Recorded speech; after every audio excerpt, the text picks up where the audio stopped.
It is a beautiful day, but there is one student at Seiwa Academy who looks anything but at peace. She sighs with worry and she comments to herself, someone is on their way back from Paris. Then her phone buzzes. Her face lights up. Maybe one of her friends? She opens it with a smile, but that smile does not last. The message read, I am back, followed by a little heart. The girl starts to go pale, and the message keeps going. My little puppy, I missed you, but now we will be together again. And then, as if this were a scene out of The Matrix, the fourth wall breaks. Look to your side. The girl obeys and looks to her side. And what does she see? A trio of girls approaching. The blonde one is smiling, but it looks like a malicious smile. The blonde gives a simple greeting. I am back, Marina. It has been a while. The mood turns tense, very fast. Marina has worry written all over her face, and in her thoughts she remembers the name of that blonde girl, Ichijo Maya. It is just another day at the Amamiya household. Shinpei is making breakfast, and he decides to check whether things are okay with his sister at school. His current worry is whether she has managed to make new friends.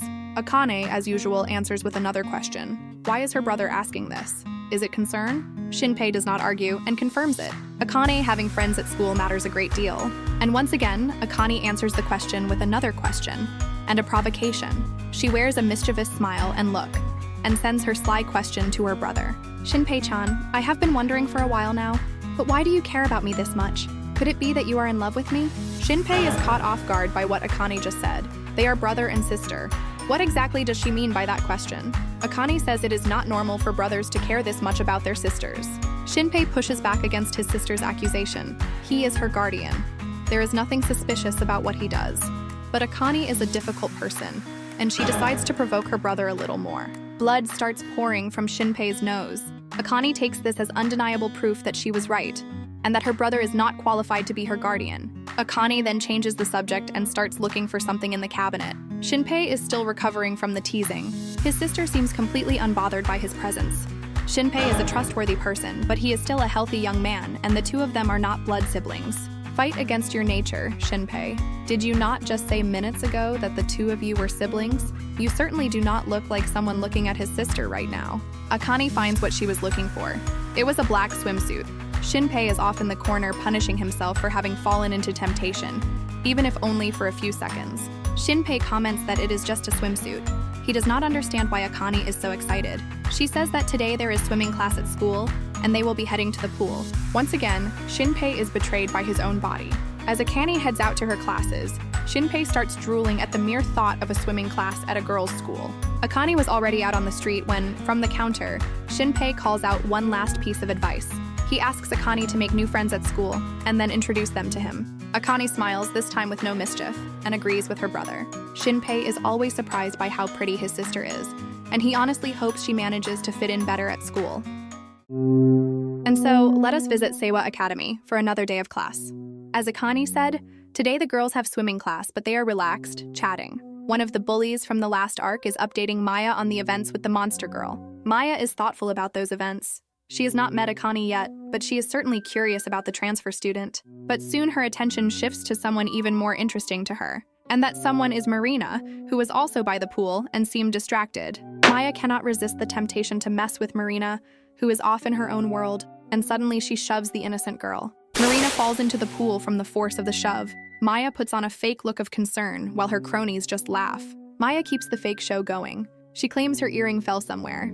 It was her favorite earring. Then Maya turns to Marina, calling her like a boss, summoning their worst employee. Marina answers the call. Maya then says it is Marina's fault the earring is lost, since she was supposedly the one who started the bump between them. It was a lie, but Maya used the lie as a pretext to force Marina to search for a tiny earring in a huge pool. Marina feels pressured to accept, and dives in. That demand alone was already cruel enough for a small, innocent girl like Marina, but the faces of the bullies showed the bullying was not over. Marina searches for the earring everywhere with no luck. After all, there never was an earring. So Marina comes up to breathe and tell Maya she did not find it. But Marina walked right into the trap the bullies set. She is already surrounded by the two cronies who order her to search properly. Then they grab Marina's head and force her back under. It was a very cruel kind of bullying. Marina was held under the water by the other bullies for a while, and then she was pulled back up to be mocked and shoved back into the water again. And Maya likes what she sees. But they were already crossing the line. Marina was running out of air in that moment, and the bullies would not let her get back to the surface. Down below, the other girls watch the situation, worried. They even try to ask them to stop because this was getting too dangerous for Marina. But with a single angry glare, Maya silences all of them with fear. But one girl is not intimidated and orders them to stop what they were doing. It was Akane. Maya has her first contact with Akane and is trying to understand what this girl is capable of. Akane again orders them to stop the bullying, at the risk of actually killing the victim. At this point, even the bullies decide to stop. Marina emerges from the water. Maya looks a bit annoyed by what happened. Marina really was in trouble in that episode. She needed some time to recover to her normal state. Akane saw the state of Marina, nearly passed out. That was the first contact between the two girls. But behind Akane's back, Maya watched the situation with irritation. Could it be that Maya already had a new target? After that episode, classes go on normally in room 1A. Today's lesson was already over, and Akane was getting ready to leave. But Maya shows up and tries a cordial approach. She extends her hand looking for a handshake and asks whether they could not be friends. Maya's proposal was for them to be friends and for Akane to join her group. But Akane is a girl of principles, and she knew that everything with Marina had Maya's involvement. So she apologizes and declines. She adds, "I hate it when people treat others like a toy." She turns around and walks off, leaving Maya talking to herself. Maya's own cronies are amazed at the embarrassing way Maya was rejected. Hearing the murmuring behind her, she yells for the others to be quiet. Then Maya glares with anger, sizing up the situation. Maya was a proud and domineering girl. Seeing her control challenged like that by a newcomer left her willing to escalate things even further at their next encounter. Back to Akane, she is approached by a classmate again. This time it was Marina. Marina thanks Akane for stepping in earlier. Unlike her encounter with Maya, Marina's words make Akane smile gently. She was already heading off when Marina suggests they leave school together. But Marina was a bit of a slow one. She steps on the bucket that was there on the floor and comically falls, to Akane's surprise. Akane asks if she needs help, but Marina clears it up. She has always been clumsy, so this always happens to her, but she is fine. The two girls then laugh about it, building a bond between them. So the two girls head home together, talking and getting to know each other more and more. They talk about size. Marina was shorter, at 148 meters, while Akane was 162, with a lovely figure. Marina says with a bit of envy how admirable her friend was, while she was clumsy and short, and because of that, an easy target for bullying. Then the friends exchange phone contacts. At that moment, Marina asks about Akane's first name, and finding out her name was Akane, she asks if she could call her Akane-chan, as proof of the new closeness between the two, a proposal that was promptly accepted, to Marina's joy. And another day arrives at Seiwa Academy, and now the two friends already chat normally during the breaks. This friendship draws the attention of the bullies, who watch from afar. Maya is deeply annoyed, not only with Akane, but Maya also complains about the two of them being so close, and she promises that she will destroy that friendship very soon. And it seems the chance Maya was waiting for came early. Akane and Marina split up at the end of the day because Marina was put in charge of cleaning the pool. I do not know what kind of rich kid school assigns its students such a laborious task while other students sunbathe after class, but Marina seems cheerful while doing the work of a wage laborer. But the bullies were also taking their sunbath, doing nothing useful with their lives, and yet they still complain that Marina stopped for a few seconds to rest. Then a threatening glare appears. It was Maya. And once again, Maya repeats the drowning bullying. With a strong shove, Marina is thrown into the pool. And again, the bully holds the young girl under the water, stopping her from coming back up. This time, Akane was not around to protect the girl, and two bullies pin her down, ensuring the greatest possible trauma, while Maya watches it all with a sadistic grin. This time, the bullies took Marina to her physical limit and returned her to the patio, completely devastated physically. Then Maya manipulates Marina emotionally. She says it irritated her to see Marina's friendship with Akane, to see the way she was happy to have a new friend. Marina was Maya's little pet. She was her possession. Maya had never allowed Marina to be near Akane, and from now on, Maya's little pet was to stay with her forever. She asks if Marina understood, but Marina had already passed out by that point. Another day begins. This time, we are on the train that links the neighborhoods to Seiwa. On this train, we follow a pensive Marina. She still remembered Maya's words from the day before, but her thoughts are interrupted by her phone ringing. It was Akane calling, but Marina declines the call. Marina is deeply upset to have declined that call, but she felt obligated to respect Maya's orders. On Akane's side, she notices that Marina's phone was unavailable. She finds it strange. Not even her text messages were being answered. Akane starts to worry, wondering if something happened to her friend. Another day, this time we head to Seiwa. Akane finds Marina at school and quickly goes to meet her. She wanted to know what happened the day before. They had agreed to meet in Shibuya, and not only did Marina not show up, she did not even answer the messages. Marina feels guilty and apologizes. Akane said she was not upset or anything. Then Akane asks if the two of them would head home together after class. But Marina was very strange that day. Not only does she refuse Akane, but she explains that she should stay with Maya and the other bullies. Akane is surprised. She was surprised because that group had bullied her quite cruelly the other day. They were a danger, so it did not seem to make sense for Marina to want to be with them. Marina explains the story. Maya's parents were very important, powerful, and influential people. No one at that school can go against the girl, Akane argues. It is exactly this fact, that no one stands up to Maya, that is making her spoiled and dangerous. But Marina pushes back. She was afraid of Maya. She could not do anything. Marina finally feels cornered and declares, "Yes, I am a coward. If you want to laugh at me, then laugh." Having said those words, Marina hurriedly flees from Akane. Arriving in the classroom, Marina is greeted by Maya's group. Then she suffers some very childish bullying, like a paper airplane thrown at her face, her chair being pulled away as she sits, all of it in front of the class, which roars with laughter at the comedy show. But after class, the bullying climbs a level. We are in Shibuya, after school. Marina is wandering the store, looking at something to buy. Her phone rings.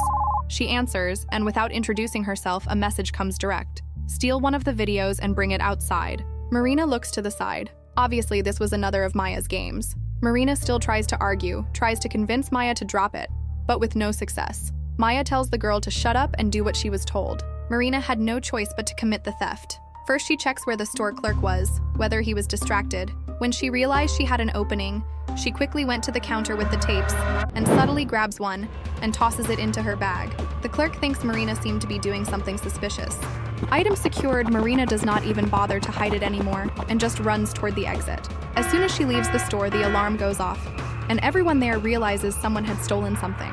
Maya was there, but she was not surprised. On the contrary, she was very pleased. The clerk shouts, calling her a thief, but it was too late. Marina was already out of reach. She had successfully stolen that tape. Marina ran as much as she could to open the greatest possible distance between herself and the store. She could not be caught with the stolen item. Maya goes to meet Marina and, as if she owned her things, takes her bag and confiscates the tapes she herself had asked for. And she congratulates Marina on the good work done. Maya was a rich girl. She was not interested in the tape itself, but in humiliating Marina. And so that event alone was not enough. Maya says that the next day, Marina would steal clothes for her. With a malicious laugh, the bullies leave Marina behind, tired and hopeless about her future. We switch to the Amamiya siblings, who are heading home together. Shinpei is singing his favorite song, but that song embarrasses Akane, so she asks him to stop. Shinpei then notices a girl sitting on the grass. She had a uniform just like Akane's, so she was a Seiwa girl. And in fact, it was Marina. Akane says her friend's name. Shinpei realizes the two of them knew each other. Marina was looking at her phone. On it were messages she had received from the bullies. In other words, hate messages with insults and rude words. Then Akane places her hand on her shoulder and greets her with a gentle smile. Shinpei was very excited to meet one of Akane's friends and invites the two of them to get shaved ice at the shop next door. Marina was a bit shy, but Shinpei was welcoming. He says the shaved ice was on him and that they should eat without worry. Akane makes a comment that shaved ice is a very cheap treat, so it was not something he should be proud of paying for. Shinpei thanks Marina for being Akane's friend and says that even though his sister is rude, please keep being her friend. Akane disputes the label of being rude, but tears fall onto the shaved ice paid for by Shinpei. The siblings are surprised by that reaction. In front of them, Marina was breaking down emotionally from the warmth she was receiving from the Amamiyas. Marina cried a lot. Akane and Shinpei panic. Akane tries to help Marina and asks her brother to leave quickly and let the two of them be alone. Shinpei apologizes once more and goes. The two friends then go outside so Marina can pull herself together. Recovered, Marina apologizes for that and explains that the crying was the result of so much bullying she had endured in recent days without being able to do anything. And when she felt the warmth from her and Shinpei, the tears simply fell. Marina apologizes for seeming like she was avoiding her friend at school. Akane tells her not to worry. Marina rediscovers the value of friendship and the importance of fighting for what truly matters. She says she will never avoid Akane again and asks that the two of them be friends forever. Looking at the scenery, Marina declares, "I am okay now. Yes, I think I found my courage." Akane admires the conviction of her friend, who until then was timid and fragile, and now was a firm and decided woman. Marina comments that Shinpei was a good person and that she would apologize to him later. Speaking of Shinpei, he was crying, thinking that he had made the girl cry. The next day in class, the bullies complain about having been scolded by their teacher. Stressed, they need to vent their anger on someone. One of them suggests calling Marina for that. The idea was well received. The bullies are ready for an act of physical violence against the young girl. They ask Maya to call her, which is done. But the reply received was not exactly the one Maya expected. Marina communicates that she would be heading home with Akane that day, so there would be no bullying against her today. Maya gets really irritated by that message. We then jump to the end of class. Marina is cheerful, going down the stairs to meet her friend and head home together, as promised. But Maya appears in front of her. She is serious. Marina looks back. 3 other bullies blocked the way back. She was cornered. Marina starts receiving physical punishment from the bullies. This time, they were attacking with everything. Maya orders, "Come on, Marina, say I am Maya's pet." Marina is nearly passed out, but Maya insists, asking if she really was not going to say what she was told. Marina manages to get up, but she is surrounded by enemies, and those enemies were ready to make her suffer. "I will never say that," Marina cries out with conviction. The bullies feel challenged. Maya screams in rage. Meanwhile, Akane is irritated, thinking her friend had skipped out on their meeting again. But the phone rings. Akane answers and asks if it was Marina. The voice on the other end is hostile and says, "Ha! Idiot!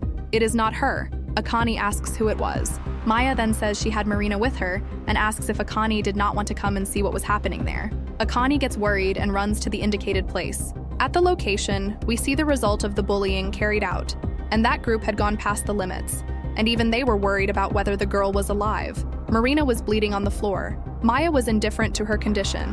Akane arrives at the place with worry stamped on her face. Akane finds Marina passed out and badly hurt. Maya tries to flip the blame. She says the fault for this was Marina's own, for having refused to say she was her pet. Maya would have forgiven Marina if she had not been so stubborn. This bully is truly so merciful. Akane hears that nonsense and stares Maya down with anger. She lands a violent slap on Maya and asks, "How many more people are you going to hurt until you are satisfied?" Since Maya was a spoiled girl, that slap leaves her completely disoriented. Akane carries Marina and gives Maya a lesson in humility, saying that the world was not what she thought it was. Maya is mentally shattered and kneels down. Akane also orders the bullies to stop chasing Marina, or else they would have to face Akane first. Finally, Akane looks tenderly at her friend. Marina was in a deplorable state, but she had the courage to face her tormentors, and Akane is very proud of her.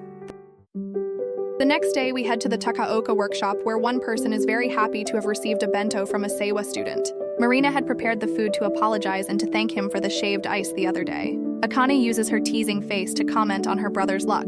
Shinpei is very happy about it. Tetsu is envious. The bento was customized for Shinpei. It had his face drawn out with the food. Shinpei is very moved by that food. He comments that from Akane, all he ever got for lunch was instant noodles. Marina is quite satisfied too. But what Shinpei had not noticed is that Tetsu and Akane were staring too long at his lunchbox, evaluating Marina's culinary skills and approving of them. By the time he realized, it was already too late. "Hey, stop eating my food, you freeloaders!"